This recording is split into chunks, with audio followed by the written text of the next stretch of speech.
हे बघा, ही वज्रमूठ कशा करता आहे, हाच असेच मोर्चे, अशीच आंदोलनं ज्यावेळी बिहारच्या मतदार यादी पुनर्नियोजन करण्याचं सरकारने ठरवलं, निवडणूक आयोगाने ठरवलं, तेव्हा हेच संजय राऊत मीडियासमोर नाटक करत होते, आंदोलनं करत होते की मतदार यादीचं पुनर्नियोजन करू नका.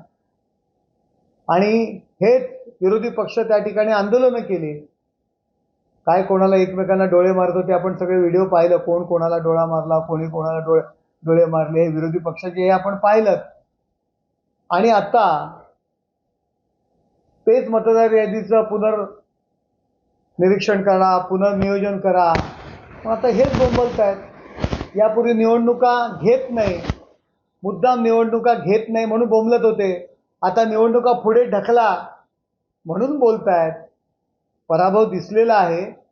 केवळ चुकीच्या पद्धतीने नेरेटिव्ह पसरवण्याकरता या सर्व गोष्टी सुरू आहेत. उद्धव ठाकरे यांचा मुंबईत मेळावा असणाऱ्या पदाधिकाऱ्यांना शिल्लक सेनेचा उरलेले पदाधिकारी येऊन ते मेळावा घेणारच ना. एकनाथ शिंदे साहेबांनी त्यांना आता फिरायला लावलेलं आहे. पूर्वी घरात बसून ऑनलाईन मेळावे घेत होते, आता घेत आहेत. या आधीच जर घराच्या बाहेर पडले असते तर एवढी परिस्थिती वाईट आली नसती. लाडकी बहीण योजनेची